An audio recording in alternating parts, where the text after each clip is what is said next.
শৈশব থেকেই আমার ভাই ছিল খুবই চঞ্চল। যখন তার বয়স 16-17 বছরে পৌঁছায় তখন তার মন ধীরে ধীরে পাড়ামহল্লার মেয়েদের প্রতি আকর্ষিত হতে থাকে। ভাইয়ের নাম ছিল অভিজিৎ, কিন্তু পাড়ার সকলে তাকে আদর করে অভি বলে ডাকত।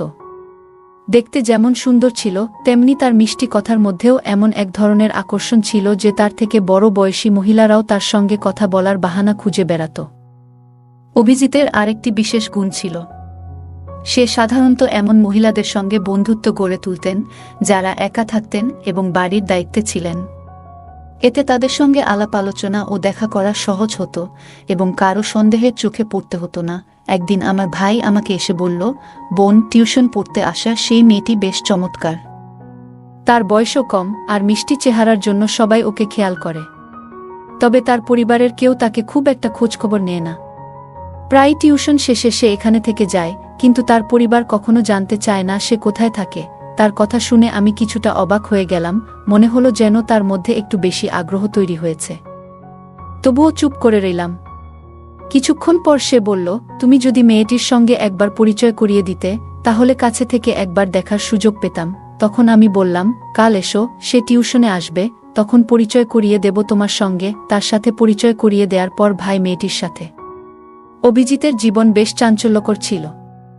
তার অস্থির প্রকৃতির কারণে মহল্লার অনেক মহিলা ও মেয়েরা অসুবিধার সম্মুখীন হতো। সে শুধু পাড়ায় নয়, স্কুলেও অনেকের সঙ্গে বন্ধুত্ব গড়ে তুলেছিল। মহল্লার মহিলাদের সঙ্গে মেলামেশা তার কাছে যেন এক প্রকার বিনোদনের বিষয় হয়ে দাঁড়িয়েছিল। এ কারণেই প্রায় আমাদের বাড়িতে তার ব্যাপারে অভিযোগ আসতে শুরু করেছিল। আমাদের আব্বা আম্মার অবস্থা তো আরও খারাপ। তারা ভাবতে ভাবতে কষ্ট পেতেন, আমরা কেমন সন্তানকে বড় করছি। আব্বা প্রায়শই মাথায় হাত দিয়ে আল্লাহর কাছে প্রার্থনা করতেন যেন অভিজিৎ সঠিক পথে আসে, কারণ এতে পরিবারের সুনাম জড়িত। আম্মাও অভিজিৎ এর আচরণে দুঃখে থাকতেন। আসল ঘটনা হল, অভিজিৎ আমাদের পরিবারের বহু আকাঙ্ক্ষিত সদস্য হিসেবে জন্ম নেয়। দীর্ঘ প্রার্থনার পর পরিবারে তার আগমন ঘটে, আর সেজন্য সবাই তাকে ভালোবেসে অভিজিৎ নামে ডেকে বিশেষ স্নেহ করত। অভিজিৎ সবসময় নিজের মতো চলার সুযোগ পেত, আর তার ইচ্ছাকে সবাই গুরুত্ব দিত। এই ভালোবাসার পরিবেশে বড় হতে হতে তার মনে মহিলাদের প্রতি আকর্ষণ জন্মায়। বিশেষত তার চেয়ে বয়সে বড় মহিলাদের প্রতি তার বেশি আগ্রহ ছিল। অভিজিৎ প্রথম এই আচরণ প্রদর্শন করে যখন তার বয়স ছিল 14 বছর। প্রথমে সেটা নিছক কৌতূহল ছিল, তবে ক্রমে এই অনুভূতিগুলো আরও গভীর হতে থাকে। আজকের এই গল্পে আপনাদের জানাতে চলেছি আমার ভাই অভিজিৎ এর একটি গল্প। আর দয়া করে ভিডিওটি ভালো লাগলে ভিডিওতে একটি লাইক করে দাও। সবার আগে জানাই, আমার নাম পূজা। আমার ভাই অভিজিৎ, যাকে সবাই আদর করে অভি বলে ডাকে, ছোটবেলা থেকেই কিছুটা অদ্ভুত স্বভাবের ছিল। যখন একটু বড় হলো তখন সে প্রায়ই নিজের ঘরে দীর্ঘ সময় ধরে বন্দি থাকত। ঘন্টার পর ঘন্টা ফোনে ব্যস্ত থাকত, আর আম্মু তাকে খেতে ডাকলেও সে নিজের মতো করে সময় কাটাত। মাঝে মাঝে কেবল খাবার খেতে বাইরে বের হতো। অভিজিতের পড়াশোনায় মনোযোগ কখনোই ভালো ছিল না, তবে ছোটবেলায় 15 বছর পর্যন্ত ঠিকঠাক স্কুলে যেত। কিন্তু 16 বছর বয়সে পৌঁছানোর পর থেকেই তার মন পড়াশোনা থেকে সরে যেতে শুরু করে এবং আশেপাশের মহিলাদের প্রতি আকর্ষণ অনুভব করে। সেই থেকে তার মাথায় নারীদের নিয়ে ভাবনা গেঁথে বসে। তখন থেকেই স্কুল বা কোচিংয়ের মেয়েদের বদলে সে পাড়ার মহিলাদের সঙ্গেই সময় কাটাতে আগ্রহী হয়ে ওঠে। সব সময় মহিলাদের কাছে গিয়ে গল্প করত, হাসি ঠাট্টা করত, আর মহিলারাও তাকে অনেক পছন্দ করত। অভিজিৎ যখন পাড়ার মেয়েদের সঙ্গে মজা করত তখন প্রায়ই সেই ব্যাপারে অভিযোগ আমাদের বাড়িতে আসত। এমন কাণ্ড শুনে কখনো কখনো আব্বু এতটাই রেগে যেতেন যে অভিজিৎ এর উপর হাত তুলতেন। কিন্তু এখন অভিজিৎও বড় হয়ে গিয়েছে, সে পাল্টা উত্তর দিতে শুরু করেছে এবং আব্বুর সঙ্গে কথায় কথায় ঝগড়া লাগিয়ে বেরিয়ে যেত। কিছুদিনের জন্য কথা বলা বন্ধ রাখত। আম্মা আব্বু ভীষণ চিন্তিত হয়ে পড়তেন। তারা বারবার আল্লাহর কাছে প্রার্থনা করতেন, আমাদের এমন কেন হলো? হে আল্লাহ, কি পাপ করেছিলাম আমরা? অভিজিৎ আমাদের পরিবারে অনেক দোয়ার পর জন্মেছিল, আম্মা আব্বুর দীর্ঘ অপেক্ষার পর। কিন্তু এখন সেই প্রার্থনার ফলই যেন উল্টো দিক থেকে বোঝা হয়ে দাঁড়িয়েছে। পাড়ার লোকজনও তার জন্য বিরক্ত হতে শুরু করেছে। যখন আব্বুর মনে হলো যে বোঝানো কিংবা শাসন করে আর কিছু হবে না, তখন তিনি সিদ্ধান্ত নিলেন অভিজিৎকে যদি কোনো কাজে ব্যস্ত রাখা যায় তবে তার মনোযোগ অন্যদিকে যাবে। আব্বু অনেক কষ্ট করে কিছু টাকা জোগাড় করে অভিজিতের জন্য একটি ছোট হার্ডওয়্যার দোকান খুলে দিলেন।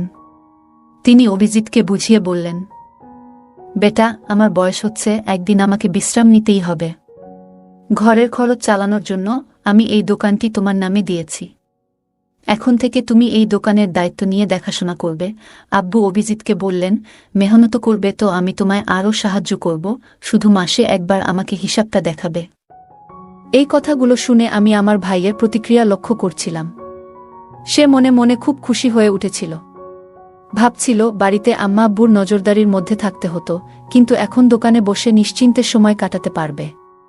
তার কাছে স্বাধীনতা পাওয়াটাই যেন সবচেয়ে আনন্দের বিষয় ছিল। এভাবেই অভিজিৎ এখন দোকানে বসতে শুরু করল। যখন দোকানে কম ক্রেতা আসত, তখন সে ফোন বের করে নিজের মতো ব্যস্ত হয়ে পড়ত। ধীরে ধীরে দোকানটিও জমে উঠল, আর টাকা আসতে শুরু করল তার হাতে। আর সেই টাকার স্বাদ পেয়ে যেন অভিজিতের মনে আরও কিছু করার ইচ্ছা জেগে উঠল। দোকানে কাজ করতে করতে অভিজিতের কিছুটা মজা পেত, কিন্তু বয়স বাড়ার সঙ্গে সঙ্গে তার উদ্দেশ্যগুলো আরও দৃঢ় হতে থাকে। অভিজিৎ এবার পাড়ার অনেক মহিলার সঙ্গে পরিচিত হয়ে গিয়েছিল। কোথা থেকে যেন তাদের ফোন নম্বর পেয়ে যেত এবং তাদের সঙ্গে এমনভাবে কথা বলতো যে তারা সহজেই তার উপর বিশ্বাস করতে শুরু করত। তার সাথে যারা কথা বলতো তারা বেশিরভাগই মহিলারা বিধবা ছিল। ফোনে কথোপকথনের সময় সে এমনভাবে মিষ্টি কথা বলতো যে অনেকেই তার কথায় মুগ্ধ হয়ে যেত। অভিজিৎ খুব চতুরতার সঙ্গে তাদের মনের দুর্বলতার সুযোগ নিত। এমনকি কিছু মহিলাকে বিয়ের প্রতিশ্রুতি দিয়ে তাদের সঙ্গে সম্পর্ক তৈরি করত। কয়েকদিন তাদের সঙ্গে আনন্দের সময় কাটিয়ে যখন তার ইচ্ছে মিটে যেত, তখন সে কোনো খোঁজ না রেখেই সেই সম্পর্ক থেকে বেরিয়ে আসত এবং নম্বরও মুছে ফেলত। তার জীবন এভাবেই চলতে থাকে এবং তার ফাঁদে পড়া মহিলার সংখ্যা বাড়তে থাকে। দিনের পর দিন এসব বাড়তে থাকে। অন্যদিকে আম্মা আব্বু অভিজিতের এই আচরণে ভীষণভাবে কষ্টে ছিলেন। আম্মা আব্বু আল্লাহর কাছে দোয়া করতেন যেন অভিজিৎ একদিন ঠিক পথে ফিরে আসে। কিন্তু আমার ভাই অভিজিৎ তার আচরণে পরিবারের সবাইকে সবসময় চিন্তায় রাখত। অভিজিতের বয়স ধীরে ধীরে 24-25 বছরে এসে পৌঁছাল। তখন আব্বা আম্মার মনে তার বিয়ের চিন্তা আসে। তারা ভাবতে শুরু করেন যে তাদের ছেলে এখন নিজের কাজে মনোযোগ দিচ্ছে। প্রতিবেশীরাও একইভাবে মনে করতে লাগলেন যে অভিজিৎ এখন সঠিক পথে রয়েছে, কারণ বহুদিন ধরে তার নামে কোনো অভিযোগও আসেনি। আব্বা ভেবে খুশি ছিলেন যে তাদের দোকান সফল হয়েছে এবং তাদের ছেলে এখন কাজে ব্যস্ত, কিন্তু সত্যিটা ছিল ভিন্ন। অভিজিৎ বাইরে থেকে ঠিক থাকলেও আসলে আগের চেয়ে অনেক দূরে চলে গেছে। যদি আব্বা জানতেন যে তার ছেলে এখনও বহু মহিলার সঙ্গে যোগাযোগে রয়েছে, তবে হয়তো তিনি এই ধাক্কাটা সামলাতে পারতেন না। যখন আম্মা আব্বা অভিজিৎ এর জন্য মেয়ে দেখা শুরু করলেন এবং তাকে বললেন, বেটা, আমরা চাই তোমার বিয়ে হোক, আমাদেরও নাতিনাতনির মুখ দেখার ইচ্ছা, তখন অভিজিৎ হেসে বলল, আব্বা, আমার তো এখনো বয়সই হয়নি, আমার আরও সময় দরকার নিজের কাজে মনোযোগ দেওয়ার জন্য। আব্বা অভিজিৎকে বললেন, বেটা, বিয়ের পর তোমার কাজ থেমে যাবে না, বরং তুমি তোমার স্ত্রীকে সঙ্গে নিয়ে আরও ভালোভাবে ব্যবসা সামলাতে পারবে। আমাদের ইচ্ছাটাও পূরণ হতে দাও। অনেকটা না চাইতেও অভিজিৎ আব্বা আম্মার কথায় বিয়েতে সম্মতি দিল। এরপর তারা একটি মেয়ে পছন্দ করলেন। সে মেয়ে এতটা সুন্দর না হলেও বেশ গৃহস্থালী কাজ জানত এবং ঘর ভালোভাবে সামলাতে পারত। মেয়েটির এই গুণাবলী দেখে আব্বা আম্মা তাকে পছন্দ করেন এবং অভিজিৎ এর সঙ্গে তার বিয়ে দেন। যখন অভিজিৎ এর স্ত্রী নতুন কনে হয়ে আমাদের ঘরে এলো, তখন প্রথম রাতেই অভিজিৎ তাকে বলল, এই বিয়েতে আমার খুব একটা আগ্রহ ছিল না, আমি শুধু আমার আব্বা আম্মার খুশির জন্য এই বিয়ে করেছি। তাই তুমি এই বাড়িতে তাদের সেবা করবে, কিন্তু আমার ব্যাপারে কিছু বলবে না। আমি কি করি, কোথায় যাই, কি খাই, এসব নিয়ে কোনো প্রশ্ন করবে না। তার স্ত্রী কিছু না বলেই রাজি হয়ে গেলেন এবং সেভাবেই সংসার শুরু করলেন। অভিজিৎ এর স্ত্রী তার কাজের মাধ্যমে শ্বশুর শাশুড়ির মন জয় করতে পারলেও অভিজিৎ এর মন জয় করতে পারলেন না। তার পুরনো অভ্যাসগুলো বজায় ছিল এবং সে আগের মতোই বিভিন্ন মহিলার সঙ্গে সম্পর্ক রাখত। বয়স বাড়ার সঙ্গে সঙ্গে সে আরও নতুন উপায়ে মহিলাদের আকর্ষণ করতে শুরু করে। বিশেষ করে সে এমন মহিলাদের সঙ্গ বেছে নিত যাদের প্রাচুর্য ছিল এবং অভিজিৎ তাদের জন্য কিছু খরচ করতে হতো না। এভাবেই অভিজিতের জীবন চলতে থাকে। তবে সময়ের ব্যবধানে সে কিছুটা সময় তার স্ত্রীর জন্য রাখত। তাদের বিয়ের 3 বছর পর তাদের 2 ছেলে হয়। তখন অভিজিতের স্ত্রী তাকে বোঝানোর চেষ্টা করল, দেখো, আমাদের এখন 2 সন্তান রয়েছে। তোমার উচিত ওদের প্রতি মনোযোগ দেওয়া। তুমি এইভাবে রাতের পর রাত বাইরে থেকো না। আম্মা আব্বা বৃদ্ধ হয়ে গেছেন এবং অভিজিতের স্ত্রী তাকে বোঝানোর চেষ্টা করলেন যে তুমি অনেক সময় বাইরে কাটাও, বাড়িতে সময় দাও, আব্বা আম্মার দেখাশোনা করো এবং আমাদের সন্তানদের জন্য দায়িত্বশীল হও। কিন্তু অভিজিতের স্ত্রীর কথায় খুব একটা কান দেয়নি, নিজের মতোই জীবন উপভোগ করতে থাকে। বছর কেটে যেতে থাকে এবং অভিজিতের সন্তানরাও বড় হতে থাকে। এদিকে অভিজিতের বয়সও 46-47 ছুঁই ছুঁই। এই জীবনের পর্যায়ে এসে নতুন ধরনের চ্যালেঞ্জ আসতে শুরু করল। তবে কি অভিজিৎ তার পুরনো অভ্যাসগুলো থেকে কিছু শিখতে পারবে? এটাই এখন দেখার বিষয়। যখন তার বয়স প্রায় 48-এ পৌঁছাল, তখনও তার চালচলন এমন ছিল যে কেউ বুঝতে পারত না যে সে এই বয়সের মানুষ। বরং সে সবসময় এক তরুণের মতো পোশাক পরিচ্ছদে নিজেকে গুছিয়ে রাখত। আর্থিক দিক থেকেও কোনো অভাব ছিল না তার জীবনে। ভালো খাবার, দামি পোশাক আর রাজকীয় স্টাইলে সবকিছু করত। তার ব্যবসাও দিন দিন বাড়ছিল এবং সমাজেও তার নিজস্ব প্রভাব ছিল। এমনকি অনেক মহিলাও তার এই প্রভাবের দিকে আকৃষ্ট হয়ে তার কাছাকাছি আসত। একদিন হঠাৎই আমাদের পাড়ার এক ব্যক্তি প্রচণ্ড রাগ নিয়ে আমাদের বাড়িতে এলো এবং সে এসেই বলল, বোনজি, দেখুন আপনার ভাইয়ের ছেলে তো একেবারে সীমা ছাড়িয়ে গেছে। স্কুলের এক মেয়েকে বিরক্ত করছিল। এটা শুনেই আমি হতবাক হয়ে গেলাম। ভাবতে লাগলাম, আমার ভাই অভিজিৎ যখন ছোট ছিল তখনও ও কিছু অপকর্ম করেছিল, আর এখন তার ছেলেরাও সেই পথেই হাঁটছে। আমার ভাই অভিজিৎ ছোটবেলায় একটু দুষ্টু প্রকৃতির ছিল, অনেকটা বেপরোয়া স্বভাবের। এখন তার সন্তানরাও যেন বাবার সেই বেপরোয়া স্বভাবটিই গ্রহণ করছে। অভিজিৎ কিছুদিন আগে গ্রামে ফেরার পর আমি তাকে তার ছেলেদের এইসব আচরণের কথা জানাই। এতে সে বেশ চিন্তিত হয়ে পড়ে এবং তাদের সঠিক পথে ফিরিয়ে আনতে বোঝানোর চেষ্টা করে।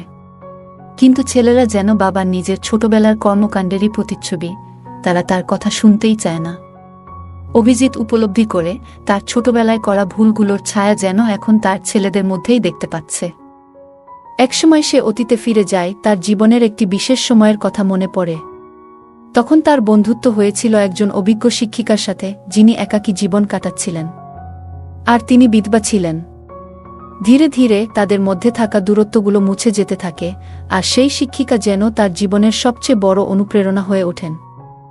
একদিন গল্প করতে করতে সেই শিক্ষিকা হঠাৎ জানতে চান, তোমার কি আগে কখনো এমন অনুভূতি হয়েছে কারো সঙ্গে?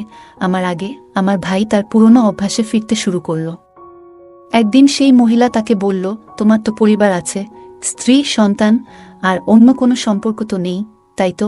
আমার ভাই তখন মৃদু হাসি দিয়ে বলল, না না, আমি তো কোনো অন্যরকম সম্পর্ক রাখি না। এই কথা শুনে সেই মহিলা একটু চিন্তায় পড়ে বললেন, তাহলে অবিবাহিত কারো সাথে কখনো এমন কিছু করনি? ভাই তখন নিজের নিরীহ ভাব ধরে বলল, না, একদমই না। কিন্তু সেই মহিলা তার মিথ্যা বুঝে ফেললেন। এরপর কিছুক্ষণ চুপ থেকে বললেন, আমার কাছে এক মেয়ে টিউশনে আসে, দেখতে খুব সুন্দরী, তোমাকে ওর সাথে পরিচয় করিয়ে দেব। ভাই প্রথমে একটু অবাক হলেও মনে মনে খুশি হতে লাগল। সে ভাবল, কেন এই মহিলা এমন প্রস্তাব দিচ্ছেন? মনে মনে দ্বিধায় থাকলেও রাজি হয়ে গেল। মেয়েটির নাম শুনে তার চোখে এক অদ্ভুত আনন্দ ফুটে উঠল, কারণ কম বয়সী মেয়েদের দিকে তার একটু বেশিই নজর থাকত। একদিন আমার ভাই আমাকে বলল, বোন, সেই মেয়েটি খুব সুন্দর, ছোট্ট বয়সের মিষ্টি চেহারার। ওর পরিবারও ওকে তেমন একটা খেয়াল করে না। সে যখন টিউশনে আসে প্রায় রাতে থেকে যায়, অথচ ওর পরিবার থেকে কখনো জানতে চায় না সে কোথায় থাকে। ভাইয়ের কথাগুলো শুনে আমি একটু অবাক হলাম। মনে হলো সে যেন কিছুটা বেশি আগ্রহ দেখাচ্ছে। তবে কিছু বললাম না। কিছুক্ষণ পরে সে আমাকে বলল, একবার পরিচয় করিয়ে দাও তো মেয়েটার সঙ্গে, কাছে থেকে একটু দেখা উচিত। আমি তখন বললাম, কাল আসো, সে টিউশনে আসবে, তখন তোমার সঙ্গে পরিচয় করিয়ে দেব। পরের দিন দুপুরে অভিজিৎ এলো। সেই মেয়েটি পড়াশোনায় ব্যস্ত ছিল, আর তার চেহারা দেখে অভিজিৎ এর চোখে অদ্ভুত এক উজ্জ্বলতা ফুটে উঠল। তবে মেয়েটি তার দিকে না তাকিয়ে নিজের বইয়ের মাঝে ডুবেছিল। অভিজিৎ কয়েকবার তার সঙ্গে কথা বলার চেষ্টা করল, কিন্তু মেয়েটি কোনোরকম সাড়া দিল না, বরং নিজের পড়ায় মনোযোগী থাকল। একদিন আমি জরুরি কাজে বাইরে যাচ্ছিলাম। যাবার আগে ভাইকে ইঙ্গিত করে বললাম, আমি কিছুক্ষণের জন্য বাইরে যাচ্ছি, তুই নিজের দায়িত্ব নিজেই সামলাবি। বাইরে যাওয়ার পর অভিজিৎ মেয়েটির দিকে এগিয়ে গেল এবং কথা বলার চেষ্টা করল। মেয়েটি প্রথমে একটু অবাক হলেও বিনয়ের সাথে কয়েকটা কথা বলল। কিন্তু এরপর মেয়েটি বুঝতে পেরে আর কথা বাড়াতে চাইল না। এই ঘটনার পর থেকে মেয়েটি আর পড়তে আসেনি। আমি ভাইকে এ বিষয়ে জানতে চাইলে সে শুধুমাত্র হেসে বিশ্বাসটা এড়িয়ে গেল। এতে পরিস্থিতি একটু জটিল হয়ে উঠল, আর আমি আশা করেছিলাম ভাই নিজের দায়িত্বের গুরুত্ব বুঝে সঠিক পথে চলবে। ভাই বলল, বোন, তুমি বুঝবে না, যারা একবার আমার সঙ্গে বন্ধুত্ব করে তারা প্রায়ই আবার দেখা করতে আসে। দেখো, কিছুদিনের মধ্যেই ও ফিরে আসবে। কিন্তু সেই প্রতীক্ষার দিন আর কখনো ফিরে এলো না। তখন ভাইয়ের মন একটু বেশি প্রায়শই মেয়েদের দিকে আকৃষ্ট হতো, বিশেষ করে যাদের জীবনে কিছুটা অভাববোধ আছে। তাদের প্রতি তার আলাদা একটা সহানুভূতি ছিল। প্রথমে ভাই কিছুদিন অপেক্ষা করেছিল, ভেবেছিল মেয়েটি আবার আসবে। কিন্তু সময় যেন অন্য কিছু ঠিক করে রেখেছিল। একদিন রাস্তায় হাঁটতে গিয়ে হঠাৎ একটি চেনা কণ্ঠ শুনে সে থমকে দাঁড়ায়। অবাক হয়ে ফিরে দেখে সেই পরিচিত মুখ, যে কিনা তার জীবনের পুরনো স্মৃতির এক অংশ ছিল। এ যেন অতীতের কোনো স্মৃতির হঠাৎ উপস্থিতি। ভাইয়ের মনে কিছুটা অপরাধবোধ জাগে, কারণ সে সেই মহিলার সঙ্গে কিছু সময় কাটিয়ে হঠাৎ চলে গিয়েছিল। মহিলা তখন তাকে থামিয়ে জিজ্ঞেস করলেন, তুমি কি জানো তোমার চলে যাওয়ার পর আমার জীবনে কি ঘটেছিল? ভাই প্রথমে কিছুটা অবাক হলেও মনোযোগ দিয়ে শুনতে শুরু করল। মহিলার চোখে কষ্টের ছাপ স্পষ্ট, আর মুখে জমে থাকা জীবনের দীর্ঘদিনের বেদনা ফুটে উঠছে। তিনি বলতে লাগলেন, তোমার চলে যাওয়ার পর আমার জীবন পুরোপুরি বদলে গিয়েছিল। মহিলা বলতে লাগল, আমি যখন অন্তঃসত্ত্বা হয়ে পড়লাম, তখন আমার নিজের পরিবারের সদস্যরা আমাকে ভুল বুঝে বাড়ি থেকে বের করে দিল। অনেক জায়গায় ঘুরে একসময় এক ছোট্ট ভাড়া করা ঘরে আশ্রয় নিলাম। সেখানে মানুষের বাড়িতে কাজ করে কোনোভাবে নিজের দিন চালাতে লাগলাম। তোমার সঙ্গে দেখা হওয়ার পরে এতদিন পর শুধু একটা কথাই জানাতে এসেছি, আমার সন্তান তোমারই রক্তের অংশ। ভাই এই কথা শুনে যেন স্তব্ধ হয়ে গেল। সে হতবাক হয়ে বলল, কিন্তু কি প্রমাণ আছে যে সে আমার সন্তান? তখন মহিলা বলল, যদি বিশ্বাস না হয় তাহলে সন্তানের ডিএনএ পরীক্ষা করিয়ে দেখো, সত্যি নিজের চোখেই দেখবে। কথা মতো মহিলা তার সন্তানের কিছু নখ কেটে নিয়ে এলেন এবং ভাইকে দিলেন। ভাই তার হাতে সে প্রমাণ নিয়ে পরীক্ষার জন্য বেরিয়ে পড়ল। কয়েকদিন পর পরীক্ষার রিপোর্ট এলো এবং দেখা গেল মহিলার কথাই সত্যি। রিপোর্টে স্পষ্ট ছিল যে সেই সন্তান ভাইয়েরই। এই সত্যটা জানার পর ভাই নিজের ভুল বুঝতে পারল, কিন্তু তখন আর কিছু করার সময় ছিল না। এরপরের কয়েক মাস ভাই বারবার মহিলার কাছে গিয়ে প্রার্থনা করল যেন তাকে একবার সন্তানের সাথে দেখা করতে দেওয়া হয়। প্রথমে মহিলা রাজি হননি, কিন্তু প্রায় 1.5 মাস পর তিনি ভাইকে তার বাড়িতে ডেকে নেন। সন্তানের ঘরের দিকে ইশারা করে বললেন, যাও তোমার সন্তানকে দেখো। ভাই শিশুটিকে কোলে নিতে চাইলে মহিলা তাকে সন্তানের কাছে নিয়ে গেলেন। তার চোখে কষ্টের ছাপ ছিল। তিনি বললেন, আমি এতদিন একাই এই শিশুটিকে বড় করেছি। ও আমার একমাত্র সহায়। কিন্তু তুমি এসে আমাদের জীবনটা এলোমেলো করে দিয়েছ। এ কথা বলে মহিলা চলে গেলেন। বাচ্চাটি তখন অসুস্থ ছিল। টাকা না থাকায় তাকে ভালো কোনো চিকিৎসা করাতে পারেনি। ভাই মনে হলো যেন পায়ের নিচের মাটি সরে গেছে। শিশুটিকে বুকে জড়িয়ে ধরে সে দ্রুত হাসপাতালে নিয়ে গেল। ডাক্তার পরীক্ষা করে বললেন, শিশুটি মানসিক আঘাতে আছে। তার স্মৃতিশক্তি দুর্বল হয়ে গেছে এবং কিছুটা মানসিক ভারসাম্য হারিয়েছে। সে কখনো পুরোপুরি সুস্থ হবে কিনা বলা যাচ্ছে না। এসব কথা শুনে ভাইয়ের মন ভেঙে গেল, তবে নিজের ভুলের পরিণতি তাকে মেনে নিতেই হলো। এমন অবস্থায় সে ছেলেটিকে নিয়ে বাড়ি ফিরে এলো এবং তার যত্ন নেওয়া শুরু করল। রাতের পর রাত সে শিশুটির পাশে বসে থাকত, যত্ন করত। কিন্তু শিশুটি এক ভীত চোখে শুধু তাকিয়ে থাকত, যেন ভাইকে চিনতেই পারছিল না।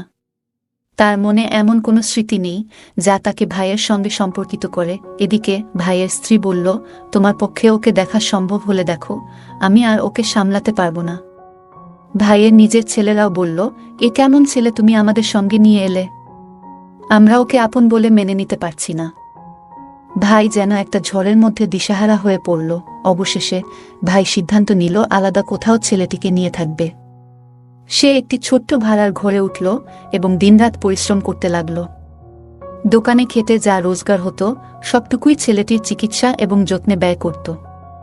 এভাবে নিজের ভুলের মাসুল দিয়ে জীবনের প্রতিটি দিন সে ছেলেটির পাশে থেকে তার যত্ন করতে লাগল। ডাক্তাররাও বলেছিল শিশুটির স্বাভাবিক জীবনে ফিরতে কিছুটা সময় লাগবে, কিন্তু ভাই হাল ছাড়েনি।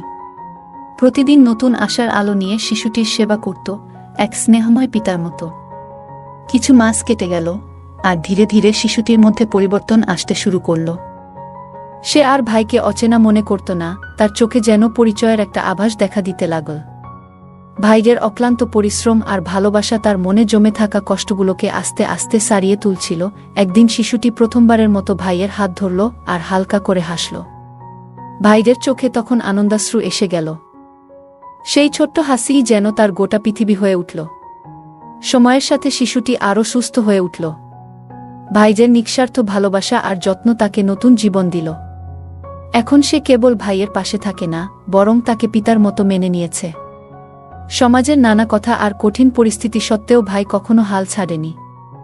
আর তার এই পরিশ্রমের ফল পেল অবশেষে সেই দিনও এলো, যেদিন শিশুটি ভাইকে আব্বু বলে ডাকল। সেই একটি শব্দেই ভাইয়ের সব কষ্ট যেন মিলিয়ে গেল। গল্পে দেখা যায় যে আবেগ আর আকর্ষণ নিয়ন্ত্রণ না করলে জীবন জটিল হয়ে যেতে পারে। অভিজিৎ তার দায়িত্বজ্ঞানহীন আচরণের জন্য বড় মূল্য চুকাতে হয়েছে। নিজের ভুল বুঝে নেওয়া এবং তার পরিণতি মেনে নেওয়া, এটি একটি কঠিন কিন্তু প্রয়োজনীয় শিক্ষা। অভিজিৎ শেষ পর্যন্ত নিজের ভুলগুলো স্বীকার করে ছেলের প্রতি দায়িত্ব পালন করে, যা তার নিজের উন্নতির পথ উন্মোচন করেছে। গল্পের শেষে অভিজিৎ যখন তার সন্তানের প্রতি নিঃস্বার্থভাবে ভালোবাসা প্রদর্শন করে, তখন সেই ভালোবাসাই তাকে তার সন্তানের মন ও বিশ্বাস ফিরে পেতে সাহায্য করে। এটি প্রমাণ করে যে ভালোবাসা এবং যত্ন প্রায়শই কঠিনতম পরিস্থিতিতেও পরিবর্তন আনতে পারে। অভিজিৎ তার ভুল বুঝে এবং একাকী কষ্ট ভোগ করলেও তার পরিবার, বিশেষত ভাইয়ের মতো কেউ পাশে থাকলে জীবন আরও সহজ হতো। পরিবারে ভালোবাসা এবং সমর্থনের গুরুত্বকে এই গল্পটি খুব সুন্দরভাবে তুলে ধরে। অভিজিতের জীবনের চঞ্চল স্বভাব এবং নিয়ন্ত্রণহীন আকর্ষণ তার জীবনে বিপর্যয় ডেকে আনে। গল্পের শুরুতে দেখা যায় তার অস্থির স্বভাবের কারণে সে প্রায়শই ভুল সিদ্ধান্ত নিয়ে বসে, যার মধ্যে তার পরিবারের প্রতি দায়িত্বের ঘাটতি স্পষ্ট। অন্যদের জীবনে ঢুকে পড়া এবং নিজের আকর্ষণকে সঠিকভাবে নিয়ন্ত্রণ না করার জন্য শেষ পর্যন্ত তার নিজের জীবনই ধ্বংসের মুখে পড়ে। এটি শেখায় যে আমাদের আবেগ এবং দায়িত্বের মধ্যে ভারসাম্য বজায় রাখা কতটা জরুরি, কারণ অসচেতনভাবে নেওয়া সিদ্ধান্ত আমাদের এবং অন্যদের জীবনকেও ক্ষতিগ্রস্ত করতে পারে। বন্ধুরা, যদি এই গল্পটি ভালো লেগে থাকে তাহলে দয়া করে ভিডিওটি লাইক করুন এবং আমাদের চ্যানেলটি সাবস্ক্রাইব করুন। পাশে থাকা বেল আইকনটি প্রেস করুন, যাতে করে আমরা যখনই নতুন ভিডিও আপলোড করি তার নোটিফিকেশন সবার আগে আপনার কাছে পৌঁছে যায়। ধন্যবাদ। দেখা হবে আমাদের পরবর্তী ভিডিওতে।